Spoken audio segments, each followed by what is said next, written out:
Welcome to ఉమక్క చేతి వంట. ఈరోజు నేను మీకు చూపించబోయే రెసిపీ ఏంటో తెలుసా అండి? బాస్మతి రైస్ అవసరం లేకుండా మన ఇంట్లో ఉన్న రైస్తోనే కొంచెం డిఫరెంట్గా ఎగ్ బిర్యానీ చేశానండి. Different masala, secret masala. ఈ మసాలాను తయారు చేసి ప్రిపేర్ చేసి వేశాను. చాలా చాలా టేస్టీ ఉంటది. ఇది సెకండ్ టైం, అంటే నేను ఆల్రెడీ చేశాను, మీకు షూట్ చేయడం కోసం మళ్ళీ చేస్తున్నానండి. రెసిపీలోకి వెళ్ళిపోదామా? 6 eggs తీసుకున్నాను, ఎందుకంటే నేను వేసేది 1/2 kg కాబట్టి. వేసి ఉడకబెట్టాలి. ఆనియన్స్ డీప్ ఫ్రై చేసుకోవాలి. ఆనియన్స్ ని మనము నీట్గా చేసుకొని ఆయిల్ అంతా పోయేలాగా మంచి ఒక టిష్యూ పేపర్ పైన కానీ లేదంటే ఒక ప్లేట్ పైన కానీ పెట్టుకోవాలి. ఎగ్స్ ఉడికినాయి, పొట్టు తీసానండి నేను.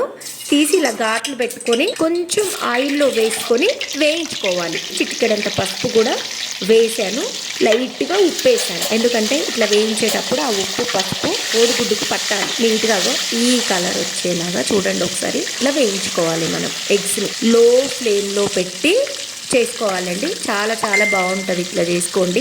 ఎగ్ కూడా ఉట్టి ఎగ్ కూడా తినేయచ్చు అన్నట్టు ఇట్లా చేసుకుంటే. ఆ 6 eggs తీసి నేను పక్కకు పెట్టుకున్నానండి. ఇదే దాంట్లో ఒక చిన్న ఆనియన్ తీసుకొని వేసుకున్నాను. కొంచెం బ్రౌన్ అయ్యేలాగా వేయించుకున్నాను. ఒక 1 spoon వేసాను అల్లం వెల్లిగడ్డ పేస్ట్. నేను అది కొంచెం పచ్చి వాసన పోయేంత వరకు వేయించుకోవాలి. మసాలా రెడీ చేద్దామండి. టమాటో, పచ్చిమిర్చి, కొత్తిమీర, పెరుగు మిక్సీకి వేద్దామండి.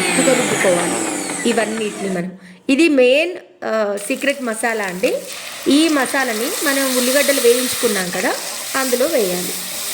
వేసి బాగా ఆయిల్ పైకి వచ్చేంత వరకు ఉడకాలి. ఆ మసాలా అంతా ఉడికిన తర్వాత కొంచెం అంటే తగినంత కారం వేసుకోండి. పచ్చి ధనియాల పొడి వేయాలి. ఘాటు మసాలా నేను మీకు రెగ్యులర్గా చెప్తానండి. ఘాటు మసాలా ఎలా చేయాలో నేను ఆల్రెడీ మన రెసిపీస్లో ఉంది. ఘాటు మసాలా ఎలా చేయాలో ఘాటు మసాలా వేసాను. వేసిన తర్వాత అలా ఆయిల్ పైకి వచ్చే టైంలో మనం ఫ్రై చేసి పెట్టుకున్న ఫ్రైడ్ ఆనియన్స్ వేసుకోవాలి ఈ మసాలాలో. ఇదే మనకు మెయిన్ అండి. ఈ మసాలానే మెయిన్ అన్నట్టు. ఉప్పు వేసాను, ఇందులో వేసేసుకున్నాను. వేసుకున్న తర్వాత ఇప్పుడు ఇందులో మనము ఫస్ట్ వేయించి పెట్టుకున్న 6 కోడిగుడ్లు ఇందులో వేసేసేయాలి. కొంచెం ఫ్రై అవ్వాలండి ఇవన్నీ. ఇవి ఫ్రై అయ్యేంత వరకు ఉడకనిద్దాం.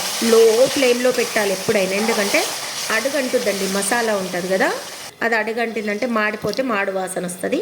బాగోదు, అస్సలు బాగోదు. పక్కన ఒక గిన్నె పెట్టుకొని ఎసరుకు పెట్టానండి. నేను సాల్ట్ వేసాను, కొంచెం నిమ్మకాయ పిండాను, అన్ని మసాలాలు వేసానండి. వేసి మసలేటప్పుడు రైస్ వేస్తున్నాను. రైస్ చూడండి 75% ఉడికితే సరిపోతుంది. డైరెక్ట్ గిన్నె పెట్టుకొని ఆయిల్ ఫస్ట్ రాసుకున్నానండి కింద గిన్నెకి. రైస్ వేసేసాను. ఈ రైస్ మధ్యలో మనం తయారు చేసుకున్న మసాలా ఉంది కదండి, మసాలా ఆ ఎగ్స్ అన్ని మధ్యలో పెట్టేసేయాలి. దానిపైన మొత్తం వేసేసేయాలి. వేసిన తర్వాత మిగతా రైస్ ఉంది కదా, ఆ మిగతా రైస్ కూడా దీనిపైన వేసుకోవాలి. వేసుకున్న తర్వాత మిగిలిన ఫ్రైడ్ ఆనియన్, కొంచెం కొత్తిమీర వేసుకోవాలి. ఫ్రైడ్ ఆనియన్స్ తో పాటు వేసుకొని మళ్ళీ పై లేయర్ కూడా ఆ మిగతా రైస్ కూడా దీనిపైన వేసుకోవాలి. దీంట్లో కొంచెం నెయ్యి వేయాలి. బాగుంటది, చాలా నెయ్యి వేస్తేనే బాగుంటది. బాగా బిర్యానీ చాలా టేస్టీ రావాలంటే మనం నెయ్యి వేసుకోవాలి. నేను గోధుమ పిండి తీసుకున్నాను దమ్ముకి. చూడండి, దమ్ చేసేయటం. ఇంకా ఆవిరి బయటికి పోవద్దు. కొంచెం కూడా, అసలు కొంచెం కూడా ఆవిరి అనేది బయటికి వెళ్ళిపోదండి. ఇక అయిపోయిందండి. మూత పెట్టేసుకున్నాం అనుకోండి. కొంచెం ప్రెస్ చేసుకోవాలి. ఇలా ప్రెస్ చేసుకొని పైన ఒక బరువు పెడదాం. ఈ బరువు చూడండి, రోలు 15 minutes దమ్ అయితే చాలండి. ఇప్పుడు ఇది లో ఫ్లేమ్లో పెట్టాలండి. అయిపోయింది 15 minutes. ఆఫ్ చేశాను. ఒక 5 minutes తర్వాత తీసేద్దాం.